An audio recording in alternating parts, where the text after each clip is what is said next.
Peter's Tale, Art and Lorraine Reddick. His mind was always working. He saw something lying around, he could make something out of it. The mailbox with the flag, he did that. He was killed when he was 31.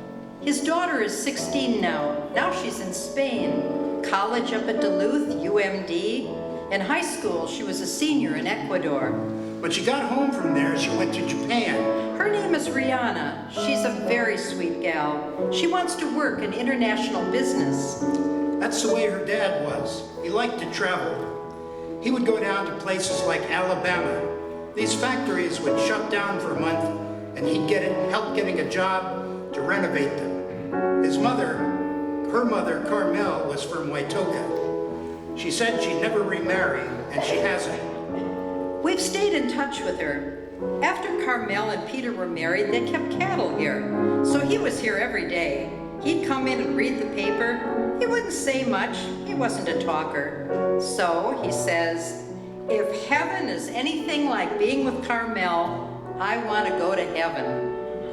And that made me remember that he was thanking me for what I had done earlier, because he was trying to go with her. He was giving her the big rush, but she wasn't ready. She wasn't ready. And he came to the house one time and he says, Mom, Carmel rejected me.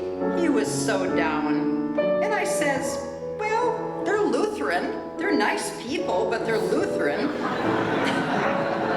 It'd be better if you had a Catholic for a wife.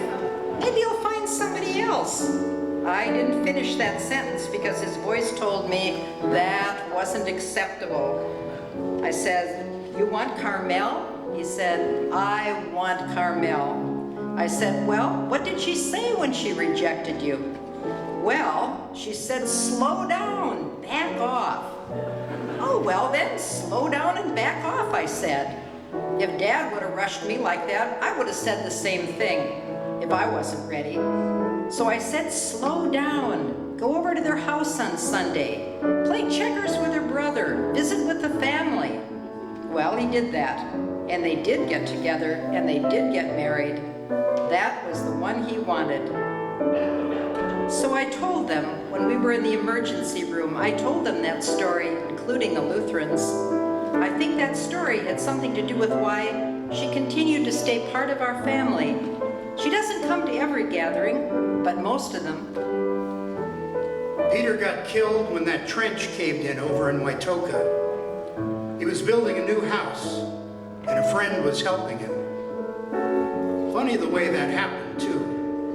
Peter was supposed to be helping John build his warehouse, and he says, Tom is going to be putting my water line in there today, and he's going to be all alone. I should be there helping him. And why he went down in the trench, nobody knows.